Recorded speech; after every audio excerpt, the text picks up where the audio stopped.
यह कहानी एक हिंदू लड़की की है। जिस हिंदू लड़के के साथ वह रह रही थी, असल में वह हिंदू लड़का था ही नहीं, वह एक मुसलमान लड़का था। और जब यही बातें उस हिंदू लड़की को पता चलती है, तब इस दोनों के बीच लड़ाई झगड़ा शुरू हो जाती है। और तब वह मुसलमान लड़का उस हिंदू लड़की के साथ क्या दरिंदगी करता है, आप इस कहानी में आगे सुनेंगे। नमस्कार दोस्तों, मैं हूं अंकुश। आज की सच्ची कहानी जो आप सुन रहे हैं, यह कहानी उत्तर प्रदेश की मेरठ की है। 30 साल की प्रिया नाम की लड़की थी, जिनकी शादी हो चुकी थी, लेकिन वह शादी ज़्यादा दिनों तक चलता नहीं है और पहले पति से उसका तलाक हो जाता है। लेकिन शादी के बाद उसे एक बेटी भी थी और उस बेटी को उसे परवरिश भी करना था। पति तो छोड़कर चला गया था। तब प्रिया को जीने के लिए और अपनी बेटी को परवरिश करने के लिए उसे कुछ करना था। तब वह शहर चेंज करती है और अपने एक दोस्त की मदद से वह पार्लर खोलती है और उस पार्लर की कमाई से अपनी और अपनी बेटी की वह परवरिश कर रही थी। सब कुछ ठीक ठाक चल रहा था। कुछ दिनों तक सब कुछ ठीक ठाक चला। वह पढ़ी लिखी थी, तब वह सोशल मीडिया पे भी एक्टिव थी।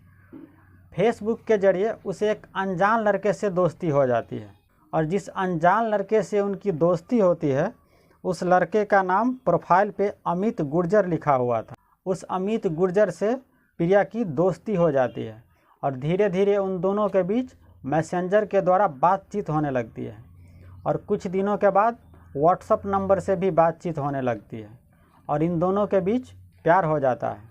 इसके बाद दोनों आमने सामने भी मिलता है। तब प्रिया अमित से यह कहता है कि मेरी ज़िंदगी काफ़ी उथल पुथल रही है। मेरी पहली शादी नाकाम रही है। जो मेरा पहला पति था, वह अक्सर दारू शराब पीकर मुझसे लड़ाई झगड़ा करता था और मुझे मारता पीटता भी था। और उस शादी से मुझे एक बेटी भी है जो मेरे साथ ही रह रही है। अब और मैं रिश्तों में धोखा नहीं खाना चाहती हूँ। तब अमित प्रिया को यह दिलासा देता है, यह भरोसा देता है कि मैं तुमसे बहुत प्यार करता हूँ और मैं तुम्हारी बेटी और तुम्हारी दोनों को परवरिश करूँगा, क्योंकि मैं तुमसे बेपनाह प्यार करता हूँ। प्रिया अमित की बातों में आ जाता है और प्रिया अमित के साथ रहने लगता है।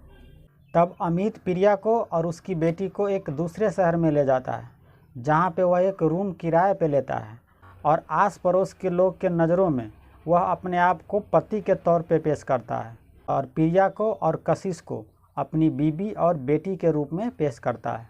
अमित और प्रिया और उसकी बेटी अब साथ में रहने लगता है, लेकिन अमित प्रिया से शादी नहीं करता है। वह लिविंग में रहने लगता है। लेकिन अमित प्रिया को यह दिलासा देता है कि तुम्हारी हैसियत हमारी बीबी की है और कशिश की हैसियत मेरी बेटी की है। यह दिलासा देने के बाद वह साथ में रहने लगती है। प्रिया भी खुश थी और अमित भी खुश था। प्रिया की अपनी पार्लर का काम चल रहा था, जिससे अपनी बेटी को वह परवरिश कर रहा था और अपने घर भी चला रहा था। और अमित भी छोटे मोटे काम कर रहा था। और यह सब होते होते 4 साल बीत जाता है। दिन बदलते हैं, तारीख बदलते हैं, महीने बदलते हैं, साल बदलते हैं। इसके बाद प्रिया और अमित का रिश्ता में खटास आने लगता है। अमित और प्रिया के बीच अब वो वाला प्यार नहीं था जो पहले था। और यह बातें प्रिया को भी पता चल रहा था कि अब अमित और हमारे बीच में वो वाला प्यार नहीं रहा जो आज से 4 साल पहले था। और प्रिया यह सोचकर उसके साथ रह रहा था कि पहली शादी नाकाम रही है, अगर इसमें भी कुछ खटपट हुआ तो ये भी नाकाम हो सकता है। तो प्रिया यह सोचकर अमित के साथ रह रहा था कि हालात बदलेंगे और सब कुछ ठीक ठाक हो जाएगा। और उधर अमित भी प्रिया से पीछा छुड़ाना चाह रहा था। पैसे और प्रॉपर्टी इस प्यार के बीच में आ चुका था। खैर, यह सब कुछ चलता रहा और एक रोज़ प्रिया की वो हकीकत पता चला जिससे सुनने के बाद उसकी पैरों तले ज़मीन खिसक गई। प्रिया जिस अमित लड़के के साथ रह रही थी, असल में वह अमित था ही नहीं। वह हिंदू लड़का नहीं, बल्कि वह एक मुसलमान लड़का था और उस लड़का का नाम शमशाद था। प्रिया जब अमित, यानी जिसका असल नाम शमशाद था, उससे यह पूछती है कि तुमने मेरे साथ धोखा क्यों किया। तुम अमित नहीं बल्कि शमशाद नाम से ही मुझसे मिलती तो शायद मैं वैसे ही मिलती जैसे तुम्हें अमित नाम से मिली थी। लेकिन इस बात का जवाब शमशाद के पास था नहीं। तब शमशाद और प्रिया के बीच कहासुनी और लड़ाई झगड़ा शुरू होने लगती है। अब शमशाद अपने रास्ते से प्रिया को हटाना चाहता है और इसी बीच में 25 मार्च 2020 को पूरे देश में लॉकडाउन लग जाता है। तब शमशाद प्रिया को रास्ते से हटाने के लिए उसे और दिक्कत हो जाती है, क्योंकि पूरे देश में लॉकडाउन लगा था, तो आप कहीं नहीं आ सकते हैं और नहीं कहीं जा सकते हैं, और गाड़ी सब भी बंद था, प्राइवेट सरकारी सब बंद था। आप घर के अंदर ही रह सकते हैं, यहाँ तक कि आप आस पड़ोस के घर भी नहीं जा सकते थे। यहाँ प्रिया ही नहीं था, बल्कि 9 साल की उसकी बेटी कशिश भी थी। वह इतनी बड़ी थी कि वह आस पड़ोस के लोगों को बता सकती थी, वह पुलिस को बता सकती थी। तब शमशाद प्रिया को और उसकी बेटी दोनों को ही रास्ते से हटाना चाहता था, लेकिन हिम्मत नहीं जुटा पा रहा था। हिम्मत जुटाने के लिए वह मूवी देखने लगता है, वह डरावनी मूवी देखने लगता है, पिक्चर सब देखने लगता है कि ताकि कहीं से उसे हिम्मत मिल जाए। और यह सब होते होते 27 मार्च 2020 हो जाता है। उस रोज़ प्रिया और शमशाद के बीच लड़ाई झगड़ा होती है, बहुत ज़ोर की लड़ाई झगड़ा शुरू होती है और शमशाद प्रिया का गला पकड़ लेता है। तब प्रिया की 9 साल की बेटी कशिश शमशाद को यह कहता है कि छोड़ दे मेरी माँ को, लेकिन शमशाद प्रिया का गला इस कदर दबाता है, इस कदर पकड़ा रहता है कि उसकी जान ही निकल जाती है। और शमशाद के अंदर का जानवर जाग गया था, वह हैवान शैतान हो गया था। उस 9 साल की बच्ची को भी वह गले दबाता है और उसे भी जान से मार देता है। माँ और बेटी को मारने के बाद उसे कपड़े से बांध देता है, फिर वह शराब पीता है और इसके बाद वह सोचता है। और दृश्यम मूवी में जो सीन था वही सीन इस घर के अंदर करने वाला था।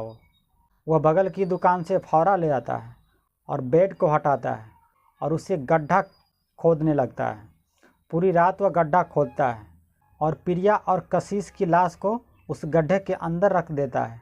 इसके बाद फिर मिट्टी से बराबर करता है और फिर बेड उस पर रख देता है। और शमशाद जिस प्रिया के साथ लगभग 4 सालों तक रहा, उसके साथ सोया, उसे मिट्टी में दफना कर ऊपर से बेड रखकर वह बड़े आराम से सो जाता है। और लॉकडाउन ने शमशाद की मदद की, क्योंकि लॉकडाउन के दौरान कोई भी किसी के घर नहीं आता जाता था, आस पड़ोस के लोग भी नहीं मिलते थे, कोई रिश्तेदार भी नहीं आते जाते थे, सब कुछ बंद था।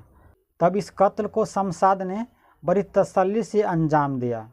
प्रिया का एक दोस्त था जिनका नाम चंचल थी, जिन्होंने प्रिया को पार्लर खोलाने में बहुत मदद की थी। प्रिया और चंचल के बीच रोज़ फ़ोन से बातचीत हुआ करती थी, एक नहीं बल्कि कई बार हुआ करती थी। और जब भी मौका मिलता था तो वह एक दूसरे से मिलते जुलते भी थे। लेकिन 27 मार्च 2020 से प्रिया का फ़ोन लगातार स्विच ऑफ आ रहा था और प्रिया भी चंचल से बातचीत नहीं कर रही थी। और जब भी चंचल प्रिया से कांटेक्ट करने की कोशिश करती थी तब उसका मोबाइल फ़ोन स्विच ऑफ आ रहा था। चंचल शमशाद से भी कांटेक्ट किया प्रिया के हाल चाल के बारे में जानने के लिए, लेकिन शमशाद हर बात टालता रहा और चंचल को यह कह रहा था कि प्रिया ठीक है और कुछ रोज़ पहले हमारी और प्रिया की लड़ाई झगड़ा हुई थी, इसलिए अभी बातचीत हो नहीं रही है। और लॉकडाउन के चलते अभी मैं दूसरे शहर में आ गया हूँ और अभी मैं यहीं पे फंसा हूँ। और शमशाद बात को टालता रहा। मार्च महीने निकल जाता है, अप्रैल मई जून आ जाता है। तब चंचल को यह शक होने लगता है कि शायद प्रिया को कुछ न कुछ हो गया हो। तब चंचल मेरठ आती है, लेकिन चंचल को यह नहीं पता था कि उसकी दोस्त कहाँ रहती है। तब वह पुलिस स्टेशन जाती है और अपने दोस्त के बारे में पुलिस को बताती है कि हमारे दोस्त को आप ढूंढने में मदद कीजिए। लेकिन पुलिस वाले इस बात को सीरियस लेती नहीं है और चंचल को यह कहती है कि आप मुझसे रात में मिलना और मुझे फ़ोन करना। लेकिन चंचल हार नहीं मानती है और वह एसएसपी साहब के पास जाते हैं और अपनी दोस्त के बारे में यह सारी बातें बताती है। तब एसएसपी साहब इस बात को सीरियस लेते हैं और उस पुलिस वाले को भी फटकार लगाते हैं और उसे यह कहता है कि तुम इसकी दोस्त की ढूंढने में इसकी मदद करो। तब पुलिस शमशाद को ढूंढने में लग जाती है, लेकिन शमशाद को भी यह बातें पता चल चुका था कि पुलिस उसे ढूंढ रही है। शमशाद पुलिस वाले को पैसा देकर बचता रहा और मौका मिलते ही वहाँ से वह भाग जाता है। लेकिन एक इनकाउंटर में वह पकड़ा जाता है, उसके पैर में एक गोली भी लगती है। और जब पुलिस शमशाद से पूछताछ करती है तो शमशाद झूठी मूठी कहानी बता देती है और वह कहती है कि हमारे उसके बीच लड़ाई झगड़ा हुई थी और वह लॉकडाउन में कहाँ चली गई है मुझे पता नहीं है। लेकिन पुलिस को इसकी कहानी में दम नज़र नहीं आई और पुलिस जब सख्ती से शमशाद से पूछताछ करता है तब वह सारा सच बताता है और यह कहता है कि प्रिया और कशिश को उसी बेडरूम में ज़मीन के नीचे दफनाया है। पुलिस उस जगह पे जाती है जहाँ पे प्रिया और कशिश को दफनाया था। कमरा छोटा था, इसीलिए उसको जेसीबी से दीवार को पहले तोड़वाया जाता है।